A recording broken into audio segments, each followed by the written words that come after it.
Hey fans, Andy Zilch, Darren Goodwin here. I just joined today at noon. I just came in. So for those of you that are catching up, Darren, can you give us a synopsis of how everything's come to this point? I honestly couldn't ask for it to be better up to this point. I mean, we've still got a long way to go. It's kind of a transition period. That's why we're able to talk right now, and there's still a little bit of sunlight. Every other night this week, we've been going till midnight, right around midnight. So, again, right now, a lot of divisions ended today. We had a lot of championships. We got a whole new, fresh crop of teams coming in tomorrow that end up concluding our event on Sunday. So, this is a shortened day because we extended the tournament a day, correct? No, it doesn't. That's not necessarily true. We've always kind of got this transition. Typically, this is the shortest day of the tournament just because of the transition. We added the Wednesday, and we basically had two divisions starting to kick off our tournament, the 8s and the 16s, which ended on the Saturday. We just needed one more day because we continue to grow in Southern California. People want to come out here for a good reason, and, we had to. Otherwise, there would be no chance of taking as many teams. Well, what is the furthest team that has traveled to come here? And a lot of fans might not understand. This is more than just North America. That's a trick question because my geography is not that good. I don't. I will tell you, there's people coming. I was trying to figure it out the other day. There are definitely there are players from over 50 different countries here, for sure. And I was talking to Renee the other day with the Desert Rats, and him alone, he had probably 8 different countries within just his organization, like Ireland and Wales, not necessarily hockey hotbeds, but, people want to make the trip out here. And then, Dom, same thing with Will Hub. Those are the two that kind of stick out to me that really have a bunch of different countries within their program. And I can imagine the work that they do to make that happen. Bringing people together from different countries to travel, meet new friends, and next thing you know, they show up, and if they're lucky, they're raising a cup. What has been the closest competitive division so far, you think? I'm going to throw you that one. I'm sorry I had to laugh because, it's such a – it's a loaded question. What I will tell you, and I'll probably get into it with Brett if he gets over here on this podcast, because him and I, as you just got in. By the way, you've worked a really, really great 6 hours or whatever it's been so far. You've been fantastic. That's why you look a little fresh. Yeah. You don't even smell yet. So one that sticks out for sure is Junior Gold. Junior Gold, every single playoff game was a 1-goal game, if I remember right. So we had 5 teams made it. The 4-5 game was an overtime game. Both semifinals were 1-goal games. The championship game was an overtime game. So, when you get into playoffs and every single game is a 1-goal game, that's basically a, coin toss. It's pretty cool. And legitimately, 5 teams had a shot to win that tournament. And that's something that I'm sure you pride yourself on, the fact that it was so hard to align these divisions and make this competitive and fun for everybody, right? Well, as a guy that runs a tournament and has been doing it probably way too long, that's exactly what you want. You want a competitive environment. Right. And, I obviously don't care who wins and loses. The referees don't care who, contrary to what a lot of people believe, they don't care who wins or loses. You just want everyone to have fun, have a chance to win, and leave here with a smile on their face going, you know what, win or lose, it was a great experience. We're glad we came. So any moments right now that have stuck out to you as a key moment so far in this tournament? Lionel did an 8U video that was pretty cool. So, he did an 8U video. 6U was... Well, let me tell you this. So we had three different levels of 8U once it gets split, and we had 2 different levels of 6U once it gets split. And usually when you have those youngest divisions, you have a couple studs and they end up with blowout games. It's just kind of how it is. And I'm not saying we didn't have that in the prelims. We definitely had that. But once we got into the championship games, there were 5 in total. 3 8U, 2 6U. 4 of those 5 games went to overtime. So it's like, you know, you just can't ask for any more in terms of competitiveness. So, well, one thing also I want to touch on too is you talked about the transition period here. How excited are you now to get into the pro division? Not discounting anybody else that's been here, but not only just the men's pro, but the women's pro too. At that, to see the top people play at their game, it's going to be great. I mean, I was sitting back talking to some people last night, watching some games, you know, 18U, 21U, 24U, and we're in a period right now where we're just kind of at this beginning of what I feel like is going to be a huge transition over the next 4 or 5 years for the pro division. I mean, there are some players that you saw today even like that are playing D1, so they're not super young, you know, they're in their early 20s, they're playing college hockey or whatever, so, you know, it's their time to kind of step into the pro division, but you know, we're going to see a transition. We're going to see a big part of that this year. I mean, your favorites are still your favorites, you know, Carshield's going to be great, you know, Palma's always good at home, like it's, but you're going to have a couple surprises too with teams that I think, and I'll let you and Jeremy get into the pro division. I know you guys want to talk about it, but no, I'm very excited. It's obviously a little bit more work. We got Stevie behind the camera here. We've got live stream going, so there's, you know, you take what already is a ton of moving parts and you add a couple more moving parts, so it's probably the most hectic part of my tournament. But I've had moments to enjoy myself here, and I love what I do, and we've had fun. Well, I want to get one last question for you, a little peek behind the curtain. What is the most stressful part for this tournament? Is it pre, during, post? What is it?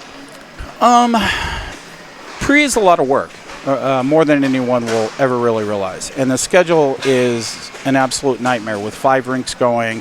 And then what you have is you have people playing multiple divisions within that same period of time. Yeah. You know, and I understand, like you take, for example, you take junior and men's, and then you take men's, I'm talking men's silver, which had 43 teams.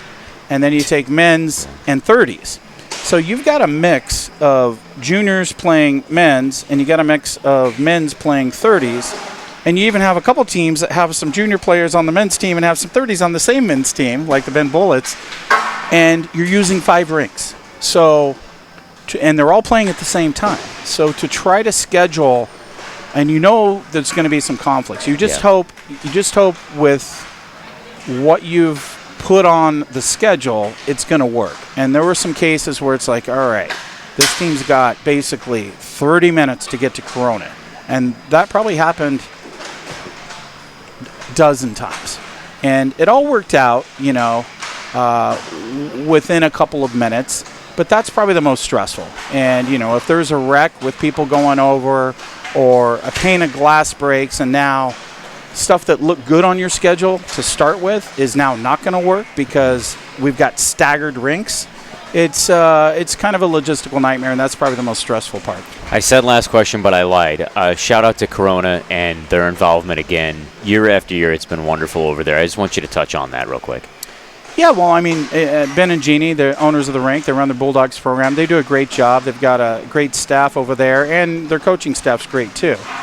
They have, I hope I'm not wrong, I think 22 teams throughout all the different teams, which is, I mean, if you do the math, that's what? That's basically, that's a big chunk of our tournament. Yeah. Right? That's, Jesus, I'm a little tired right now. I won't let you do math. But in terms of numbers, yeah, they're a big percentage. I mean, them and the OC Blaze, they're 2 biggest programs, and they're both based out here. Anyway, they do a fantastic job, and they have success with their program. And if we didn't have those 2 rinks to fall back on, this 12-day event would actually be a 17-day event like it used to be when we only had 3 rinks to work with. Yep. So I'll now check out. We'll get Brett Martin here to tap in, and we'll recap some of the tournament for you. How's that sound? Okay, all right. Thanks. Okay, so now I guess, unfortunately, I'm the guy asking the questions a little bit. It was nice with having Andy here, and then all I had to do was answer him. But if you don't know, this is Brett Martin. Brett is my right-hand man with NARCh, handles a lot of the logistics. He's our head of officials, and I don't know what I'd do without him. Appreciate you saying that. Okay. It's fun. That's a good start. That's a good start. We're out. No, seriously, I appreciate everything you've done up to this point. I know you're going to kick ass the rest of the event, too. I just wanted to have you here. I know, obviously Andy just got in, and you've been here the whole time with me. What are some things that have... Well, let's talk about the refs first. Like, I don't think anyone realizes everything that goes on with the refs. I mean, we had... unfortunately, my mom passed a few weeks ago. We had 2 referees. Like, it's been crazy. Like, it's, I don't know. I don't want to bring down the podcast, but it's not an easy thing to talk about. But when people plan on being at the event and then they can't for unforeseen reasons, and then you have to flop things around, it's a nightmare. Yeah, it is. And, yeah, there was your mom had passed, and then Scotty Sloan. Everybody knows Scotty. His mom passed like shortly after 4th of July, and he couldn't be here this year. And then another referee found their mom unconscious on the floor on the 4th of July. She'd had a heart attack, so now he can't be here. And then I was supposed to have someone else here on, I don't know, what day is it now? Monday, or it's Wednesday, but I think it was Monday. And his dad had some issues and had to go to the ER too. So it's just been like that weird, like the same problem popping up. So it's like tell your parents, tell everybody that you love them, because you just, you honestly never know. It's just a good reminder. Yeah, well, I mean, it's hard to keep talking after that, but I guess, the point is, like, you have a lot to juggle. And how many total officials do we have on staff? We have, I think I ended up using 40 referees for this tournament. That's a lot of checks. Yeah, that's a lot. Yeah, we don't have enough. Yeah. And I know you really work hard to bring in top-end officials. I know I put up a post. Hope the guy, I know I didn't tag him because that way people can't get in their DMs and say you're the worst official ever and stuff. No, like I that. went on and tagged them, so we'll see what happens. But yeah, we have a solid group of officials here this year, like a bunch of returning veterans. We have a ton of kids working the NARCh Finals this year too. Like Bentley has been working the NARCh Finals for I think 4 years now, and he's 12. Well, you say kids, and people kind of would probably think that, like, what do you do having kids referees? But, like, Bentley is like, he takes it so serious. And if you watch him, like, you watch the divisions. Like, you watch 12U division, it's almost like, wow, the way these guys move the puck at the highest level, like, they look like mini pros out there. And Bentley is an example of that in a referee. The way he skates, the position he's in, how hard he blows a whistle, how he makes the calls, how he kind of just everything he does, he pronunciates. Is that the word I'm looking for? Yeah, I think so. And like a good example of it was, and I even talked to him about this, was he had one of the 6U championship games, and I believe both went to overtime. Yeah. And this was in overtime. There was a collision. 2 players went down. Only one got up, but the team whose player got up still had possession of the puck and was in the offensive zone, and they ended up going in and scoring. So it's like hard to. He had the game-winning goal with a player on the ground, and by rule you can't blow the whistle until his team takes possession of the puck. And Bentley did a great job, and basically doing nothing is what I told him. Was like that was the best doing nothing that somebody could ever do. Did nothing, and because if he would have blown his whistle, it would have prevented the game-winning goal. Yeah. But he didn't, and it was fine. And it was great because everybody in the building seemed to understand the whole situation too. Yeah. But for a 12-year-old to he'll be 13 in November, to nail that call was like pretty impressive.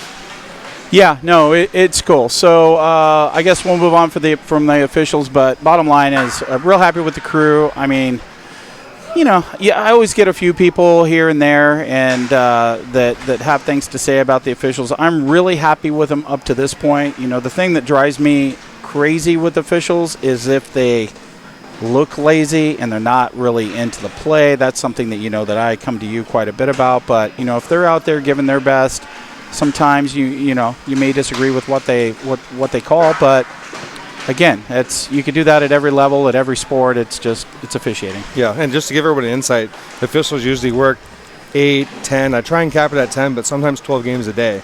And so they do most of the time, we talked about earlier with somebody, they want to be here. They want to work these games, and it is a lot of work, but they love to be here, and so...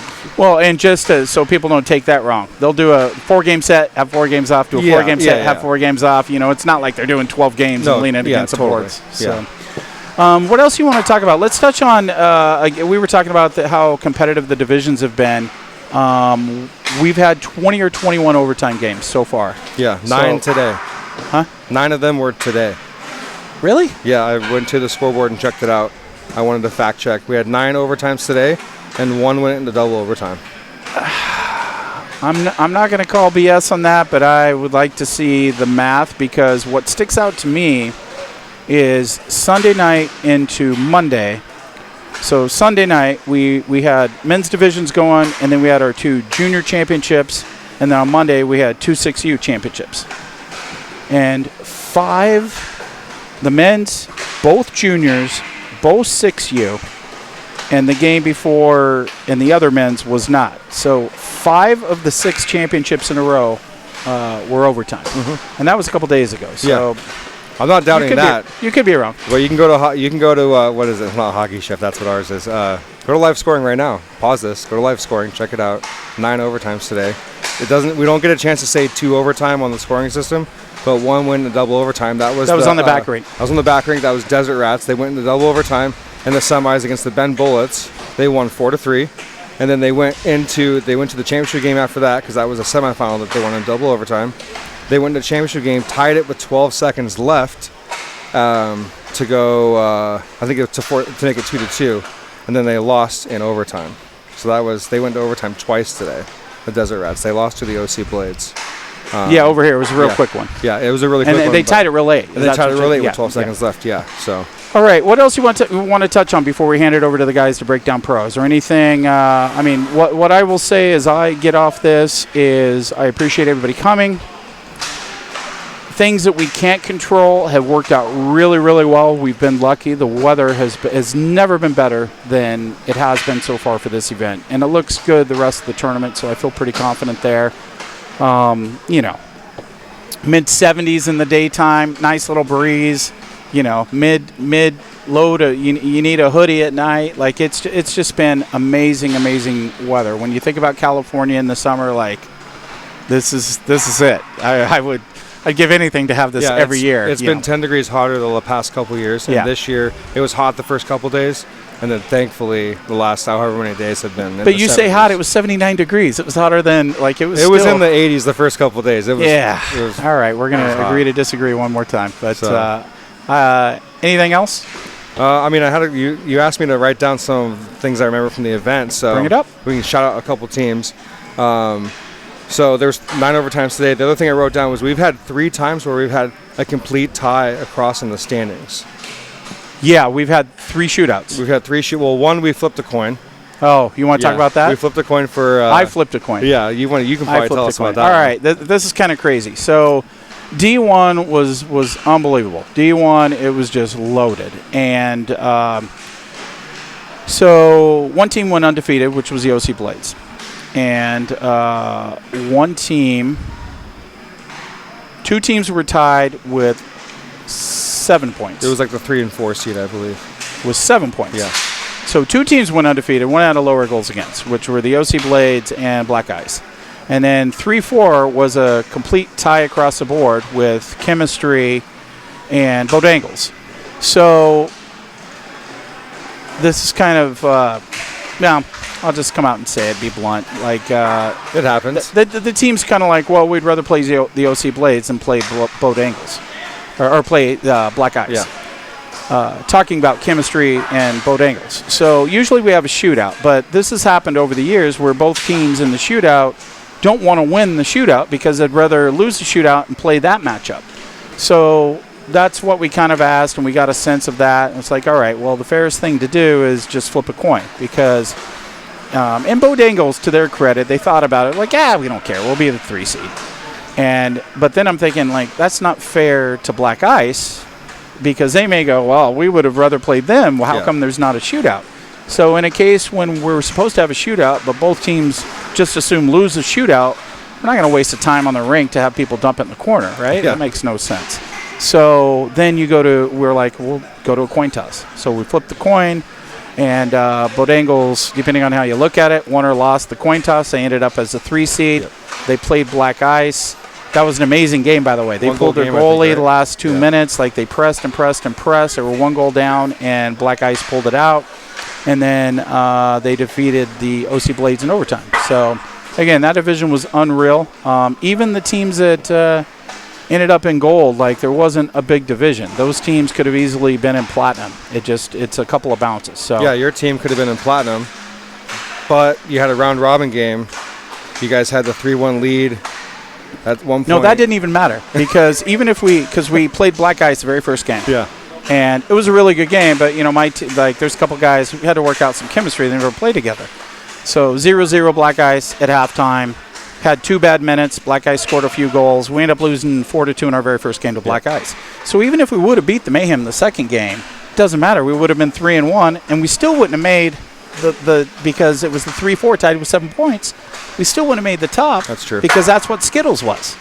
So I won't anyway, tell them about the rest about that game. It was an unbelievable division. We're being a little long-winded here. We want to get through this. I know Steven wants to get home because he's got a long day tomorrow here with the live stream. Wait, one more thing, too. Yeah. We wrote down some good stuff, and you can't sleep on the men's silver division sometimes, right?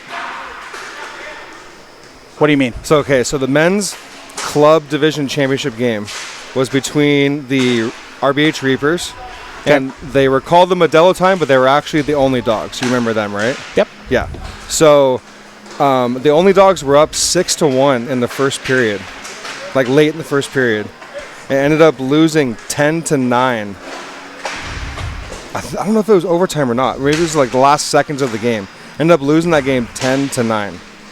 So it wasn't that other one that PB and Selly or whatever lost crazy like that too, where they had a huge lead. Yeah, they had a 5 that goal. That could be true too. And that was also the men's division. I mean, that's roller hockey. Things exactly. are crazy around here. You gotta play the full. I wanted to give them a shout out. They got a couple tough ends of the rules throughout the tournament. Just some procedure things that they were late for a game, but we were running early and stuff like that. And they felt they were getting shorted. And then we moved them back a game.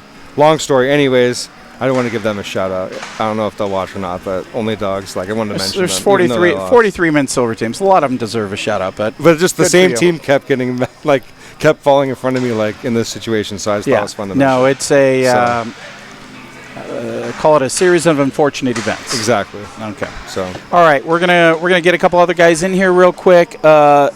The guys at the Beer Garden are unbelievable. They have a blast at what they do. I'm sure it's going to be pumping all weekend. We got the OC Blades Pro team practicing here. I just saw Brett Leggett. He's made his return to NARCh Finals. Beautiful family. I will say he outkicked his coverage. His wife is beautiful. Kids are beautiful. He's a great dude, and I'm glad to have him back. Kind of insulted him. I'm like, oh, you're here playing for? He's I'm playing pro. I'm like, oh, put my foot in my mouth right there. But he's an unbelievable goalie. I'm sure he's going to do great in pro. Yeah. All right, let me get these guys over here, and we'll have a beer. We'll try to get to bed somewhat early tonight. Maybe a little NARCh after dark with the edits, but we will see. All right, Andy Zilch, Jeremy Ellis here. We're going to break down some pro talk here. First, let's talk some women's hockey first. And I want to talk about Broo Bryant coming here. You had the luxury of speaking with her and interviewing her. Just a cool moment to have a PWHL woman here who was a Lady Duck, who played in this area. Just how was the conversation with her? No, it was great. You could tell how excited she was to be here and how much this tournament and roller hockey in general means to her, kind of growing up in the California area. And let's be honest, I mean, women's sports, the way that it's taken off and how exciting it is and how much fanfare and following and things like that. And for her to pick her one day with the, Turner Cup, I believe? Yes, yeah. Turner Cup.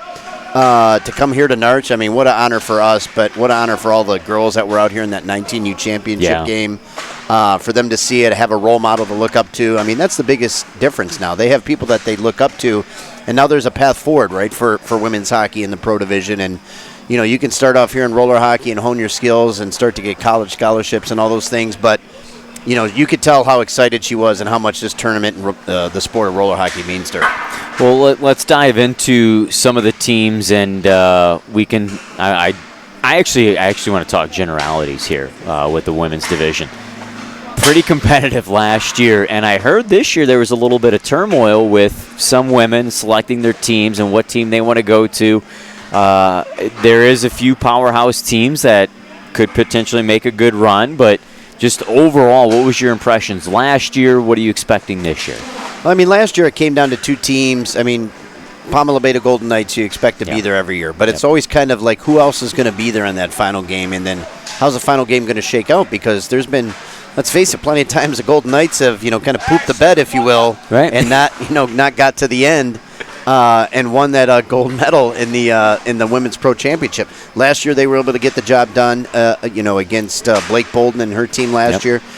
But yeah, you start to see, and I feel like there's just been a lot of movement in general, men's and women's on these rosters. We're starting to see guys kind of break up a little bit. Women start to kind of get to different teams, and I think a lot of that is just like anything else. People are starting to get older, and now you're getting these young players that are coming up that we've been kind of following for a long time.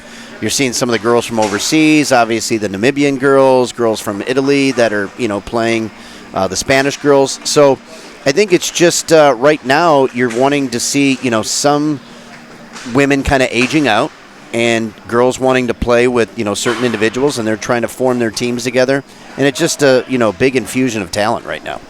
So let's shift over. Let's talk about the men's division now, and you talk about the shift. Let's just kickstart talking about Black Ice 2.0, because that is kind of the shift. I remember last year and even somewhat this year, and Skittles can be grouped into that as the up-and-comers, the kids, if you will, that are trying to take the throne now. So I want to kickstart the conversation about that with the men's division. Yeah, I mean, there is no Black Ice 1.0, right? And all those guys are still capable of playing here, and some of them are playing on different teams. It's just, real life is caught up to them. You got guys with jobs, you got guys with families, you have all those things. But you look at that Black Ice 2.0, and you got someone like Jackson Cover with the new rules this year where 16 and 17-year-olds can play in the pro division. I mean, I remember Jackson Cover, 5 to 7 years ago scoring 50 goals in the U8 division, or 8 or 9 years ago down in Florida. So, I mean, just the amount of talent that is just starting to come up. All these kids are playing juniors somewhere. You've got some great players on this 2.0 team. You got, Jason Muro coaching them. They're going to play system hockey. They're going to play puck possession. And they've got talent, and all it takes is a couple goals in the pro division. I mean, you see some high-scoring games, but if you're really playing NARCh Pro hockey, which is all about possession, it's all about puck control, you get 3 goals in a game, you can easily win it and move on and start to garner points and keep your tiebreakers down with your goals against, and you can sneak in the playoffs and anything can happen. That's how the Black Ice Dynasty got started years ago down in Florida. They snuck in the last game, and then they made their way, and then they upset everybody on their way to their first NARCh Pro Championship. Well, another team, too, to kind of go off the cuff of that, too, you can talk about Maven San Diego. Ivy Brothers, of course. We saw them in the 24U.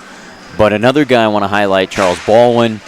He had, I think it was a 7-point or 9-point game here last year. Do you remember which one? What it was? It was, I think it was 9 points, and it was, I think they'd snuck into the playoffs, actually. I mean, with the exception of maybe a couple other players that have been around for a long time, Eton, Travis, a couple other guys, I don't think there's a better pure goal scorer in the pro division right now than Chucky. I mean, every time he touches the puck, it's electric. He can place that thing in a pinhole, the puck, when he's shooting. So, I mean, he's a guy that can carry a team. And if they get some hot goaltending in his scoring, watch out for those guys, too, because they got some talent on that squad. Well, let's just shift it. Let's talk to the big boys here now. Let's talk about Palma. Let's talk about Car Shield. Which one do you want to take? I'll take the other. I mean, I hate to take chalk all the way, but it's almost like you look at that Car Shield roster and it's Car Shield in the field, right? Because, as good as Palma Beta Golden Knights and things like that, I mean, the roster that Car Shield put together with some of the old Roadrunners players, some of the old Black Ice players, I mean, that team is locked and loaded from top to bottom. You got great defense in Okada and Kavaya. Speezy is back there who can score. You got Brandon Hawkins, who's probably got the best shot in all of roller hockey. Corey Hodge, I think, is the most steadiest defenseman in pro roller hockey.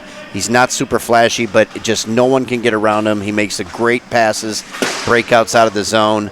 You got Matt Berry, who's another goal scorer, Joey DiMartino, PJ DiMartino. I mean, that team is stacked. That's about as close as you get to kind of an all-star team out here as this Car Shield team. So they and then you got Redmond in net. I mean, anytime you got him in net, you've always got a chance. And don't forget, Barry scored that overtime game-winning goal last year right here on this rink. And I'll just shift over. I'll talk about Palma. I mean, of course, you got the Mooney brothers. They're so solid. Like, my gosh. And we talked about Eton. One guy, I think Tyler Gonzalez, even Travis Noe, are guys that are, to me, I think, such glue guys to that team, that even if they're not scoring points or collecting points, they're still making an impact on the roller rink. Yeah, Gonzalez is solid. I mean, obviously, for a long time, considered probably the top player in the sport.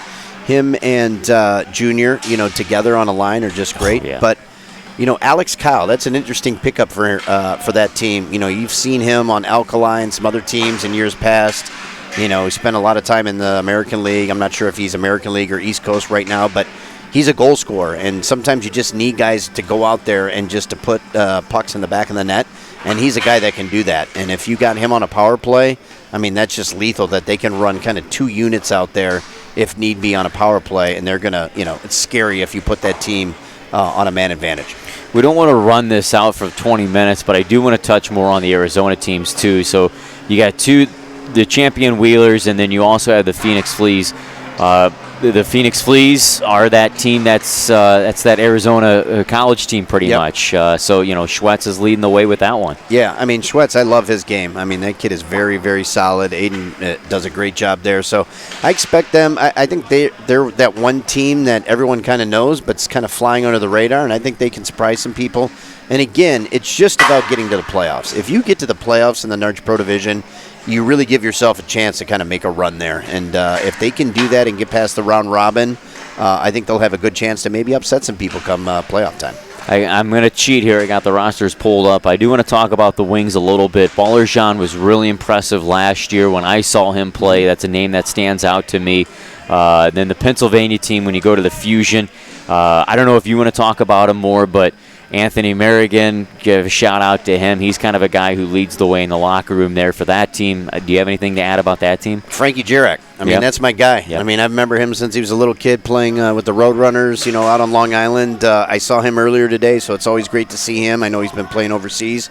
But he's as good as they come, too. I mean, he can dominate on both ends of the rink, both defensively and offensively. He's long, he's got a big reach, and he's got a lethal shot. So he's one that you got to keep an eye on at all times for that team. I feel like Jastro is pretty darn good in that, too. Yeah, I exactly. think he's a guy who, if they're going to go far, it's because of him. Yeah. I mean, that's going to definitely help out. I mean, they're another one of those teams that are going to probably play puck possession. They'd love a 3-2, 2-1 type of hockey game. And if they can hang in there and not get run and gun and outscored and control the puck, they're going to give themselves a chance. So if you're one of these teams that, you're not Palma, you're not CarShield, what would it take for a team to measure up to them? Who is it, a goaltender? Is it scoring? What is it? Well, I think anytime you got a hot goaltender, you're giving yourself a chance to win. And there's plenty of great goaltending in this division. But I think really the biggest thing that you have to do is control the puck. I mean, if the other team doesn't have the puck, they're not going to be able to put pucks in the net. But more importantly, you got to stay out of the penalty box. I mean, the penalty success percentages for these teams out here are, north of 70% a lot of times. Right. So, in a tight game, if you take an ill-timed penalty, you're really putting yourself behind the 8 ball. So if you can stay out of the penalty box and then conversely put pucks in the net when you get a chance on the power play, you're giving yourself, an excellent chance to move on. All right, that's Jeremy Ellis. I'm Andy Zolch. We're looking forward to the Pro Division. We'll have it kickstarted on Thursday morning. We'll talk to you then.